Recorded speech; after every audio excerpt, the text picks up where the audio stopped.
नमस्कार।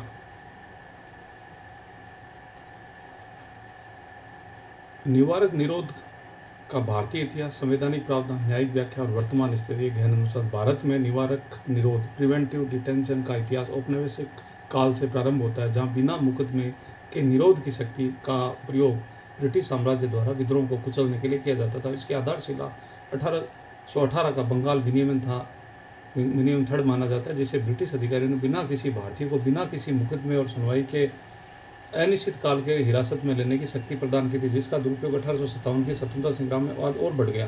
औपनिवेशिक विरासत और स्वतंत्रता प्राप्ति के बाद भारत में संविधान निर्माताओं ने विशेष रूप से डॉक्टर भीमराव अम्बेडकर के नेतृत्व में एक विवादास्पद निर्णय के रूप में संविधान के अनुच्छेद 22 के माध्यम से संवैधानिक स्वीकृति प्रदान की, जो 15 सितंबर 1949 को भारतीय संविधान सभा में पेश किया गया। और वास्तव में यह प्रावधान मूल अनुच्छेद 21 में जीवन और व्यक्तिगत स्वतंत्रता के अधिकार में विधिक प्रक्रिया ड्यू प्रोसेस के स्थान पर विधि द्वारा स्थापित प्रक्रिया प्रोसीजर इस्टेब्लिश बाय लॉ को अपनाने की भरपाई के लिए लाया गया था, ताकि संसद को निरोध कानून बनाने की असीमित शक्ति न मिल सके। इसलिए हालांकि अनुच्छेद 22(3) बी में निवारक निरोध कानूनों को अनुच्छेद 22(1) और 2 में दी गई सामान्य गिरफ्तारी की बुनियादी सुरक्षा जैसे सूचना का अधिकार और मजिस्ट्रेट के समक्ष पेशी से छूट प्रदान की गई। अनुच्छेद 22(4) और 7 में 3 माह के अधिक निरोध के लिए सलाहकार बोर्ड एडवाइजरी की व्यवस्था जैसी सीमित सुरक्षा प्रदान की, जिसे संसद द्वारा कानून द्वारा अधिक और शिथिल कर सकती थी। इस संवैधानिक स्वीकृति के कारण स्वतंत्रता कुछ महीनों बाद 1950 में निवारक निरोध अधिनियम पीडीए पारित किया, जिसे औचित्य में गृह मंत्री सरदार वल्लभ भाई पटेल ने 3 रातों की नींद हराम करने की बात कही थी, क्योंकि इस देश में आंतरिक सुरक्षा के लिए आवश्यक माना जाता। लेकिन संविधान सभा में इस प्रावधान का कड़ा विरोध और सदस्यों ने इसे भय की संस्कृति करार दिया, चेतावनी दी कि भविष्य में राजनीतिक विरोधियों के दमन का हथियार बनेगा। जैसा कि महावीर त्यागी ने अम्बेडकर से कहा था, यह संविधान उन्हें भी जेल का अनुभव करवाएगा। और यह चेतावनी आज सच साबित हुई, क्योंकि न्यायालय ने प्रारंभ में ही ए के गोपालन बनाम मद्रास राज्य 1950 में ऐतिहासिक निर्णय में इस कानून की संवैधानिक वैधता को स्वीकार कर लिया था। हालांकि न्यायाधीश बी के मुखर्जी ने इसे लोकतंत्र के लिए अत्यंत अपाच्य अतिक्रमण करार दिया। यहाँ कहा था कि दुनिया में हालांकि न्यायाधीश बी के मुखर्जी ने इसे लोकतंत्र के लिए अत्यंत अपाच्य अतिक्रमण करार दिया। हालांकि कहा दुनिया में शायद ऐसा कोई देश होगा जिसने संविधान का अभिन्न अंग बनाया हो। इसके बाद में निवारक निरोध कानूनी ढांचा लगातार निस्तारित होता गया।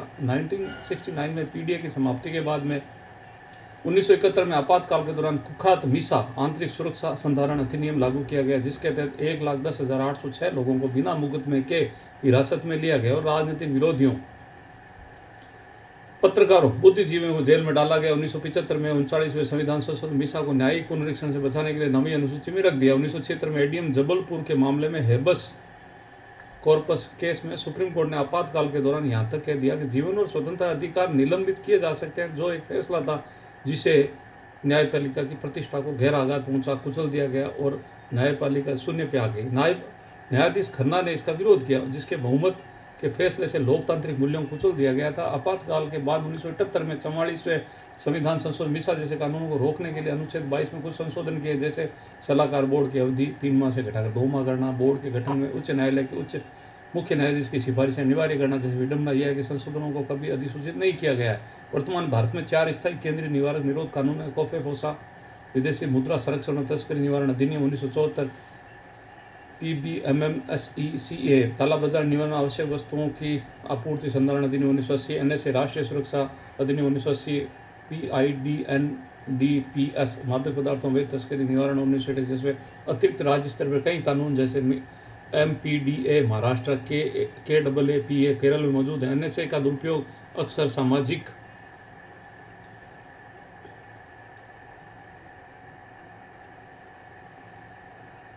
सामान्य अपराधियों के लिए भी किया जा सकता है, जब जमानत मिलने पर NSA लगा दी जाती है। विभिन्न राज्य सरकारों ने राजनीतिक विरोधियों पर निवारक निरोध कानून का उपयोग किया है। कई बार पत्रकारों, सामाजिक कार्यकर्ताओं को निरोधित किया गया है। कुछ मामलों में अल्पसंख्यक समुदायों के सदस्यों को लक्षित किया गया। न्यायपालिका ने हाल के वर्षों में निवारक निरोध शक्ति के दुरुपयोग के मामले को सक्रिय रूप अपनाया और ये स्पष्ट किया कि यह शक्ति असाधारण अपवाद के रूप में प्रयोग की जानी चाहिए, न कि सामान्य कानून व्यवस्था बनाए रखने के विकल्प के रूप में। Supreme court Dhanya MP state रिजर्व केरल ने 2025 में Jyoti Kitty Joseph union of India 2025 जैसे निर्णयों में स्पष्ट किया कि निवारक निरोध का उपयोग जमानत की शर्तों के उल्लंघन पर जमानत रद्द करने के विकल्प के रूप में नहीं किया जा सकता। निरोध आदेश पारित करने से पहले धन्या एमवी स्टेट वर्सेस केरला 2025 और Jyoti Kitty Joseph versus union of India 2025 जैसे निर्णय में स्पष्ट किया गया, निवारक निरोध कानून का उपयोग जमानत की शर्तों के उल्लंघन पर जमानत रद्द करने के विकल्प के रूप में नहीं किया जा सकता। निरोध आदेश पारित करने से पहले प्राधिकारी को विचार करना चाहिए अनिवार्य है कि क्या जमानत की शर्तें अपराध की पुनरावृत्ति रोकने के लिए पर्याप्त है। सर्वोच्च न्यायालय ने यह भी दोहराया कि सार्वजनिक व्यवस्था, पब्लिक ऑर्डर और कानून व्यवस्था, लॉ एंड ऑर्डर में अंतर है। केवल कानून का उल्लंघन निवारक निरोध का आधार नहीं हो सकता है जब तक कि वह समाज की व्यवस्था को मूल रूप से प्रभावित न करे।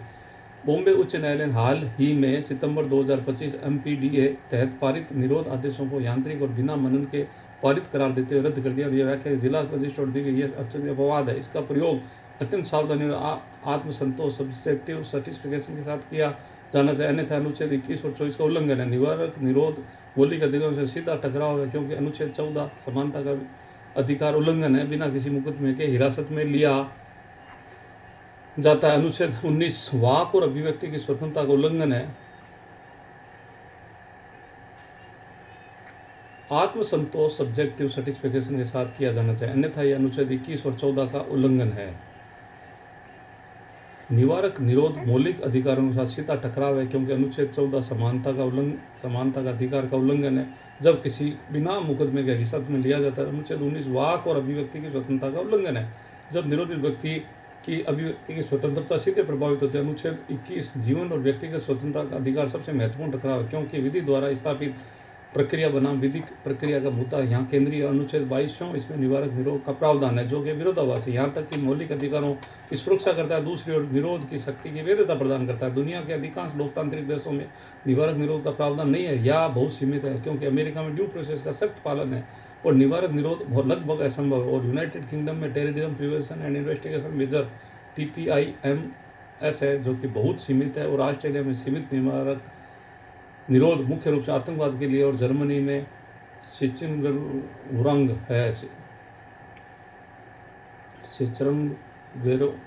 है, लेकिन न्यायिक निगरानी कड़ी है। भारत में विडंबना है कि यहाँ निवारक निरोध संविधान का भिन्न अंग है जो अम्बेडकर ने विधिक प्रक्रिया के अभाव में भरपाई के रूप में देखा है, लेकिन वास्तव में औपनिवेशिक विरासत का प्रतीक बन गया है। कई विद्वान और इतिहासकार अनुच्छेद 22 को संविधान से हटाने की मांग करते हैं क्योंकि वे इसे स्वतंत्रता के भय के रूप में प्रतीक मानते हैं। इसे सच्चे लोकतांत्रिक साम्राज्य की अवधारणा के विपरीत है। संभावित सुधार में अनुच्छेद 22 को हटाना और संशोधित करना, न्यायिक अन्वेषण को मजबूत करना, सार्वजनिक व्यवस्था की परिभाषा को स्पष्ट करना, निरोध अवधि को सीमा से कड़ाई से लागू करना, सलाहकार बोर्ड की स्वतंत्रता सुनिश्चित करना, पीड़ितों के लिए मुआवजे की व्यवस्था शामिल है।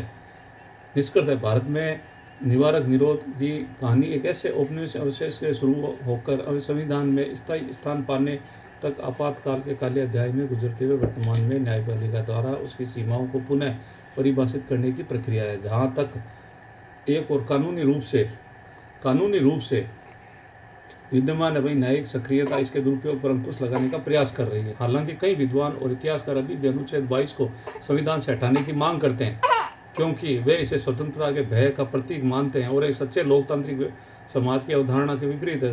भविष्य में भारत को निर्णय लेना होगा, क्या वह सच्चे लोकतांत्रिक समाज का निर्माण बनाना चाहता है जहाँ नागरिक अधिकार सर्वोच्च है, या उसे औपनिवेशिक विरासत को बनाए रखना चाहता है। न्यायपालिका की हालिया सक्रियता एक सकारात्मक कदम है और अंतिम समाधान संवैधानिक सुधार में निहित है क्योंकि मूल समस्या बनी हुई है, क्योंकि ये लोकतांत्रिक समाज में किसी को बिना मुकदमे की हिरासत में लेना नैतिक रूप से सही नहीं है और सार्वजनिक व्यवस्था का बहाना पर्याप्त है। वे प्रश्न आज भी प्रासंगिक है। डॉक्टर अम्बेडकर ने विधिक प्रक्रिया के अभाव में भरपाई के रूप में देखा, लेकिन वास्तव में औपनिवेशिक भय की संस्कृति का विरासत है। महावीर त्यागी की चेतावनी आज भी सच साबित हुई। संविधान राजनीतिक विरोधियों की जेल का अनुभव कराता है। इसलिए भारत में निर्णय लेना होगा, क्या वह अपने संविधान को इस औपनिवेशिक अवशेष हटाकर सच्चे लोकतांत्रिक न्याय संघ समाज का निर्माण करना चाहता है जहाँ किसी भी नागरिक को बिना निष्पक्ष सुनवाई और न्यायिक विरासत में नहीं लिया जा सकता। यहाँ तक मौलिक अधिकार केवल कागज पर नहीं बल्कि वास्तविकता में भी सुरक्षित होने चाहिए।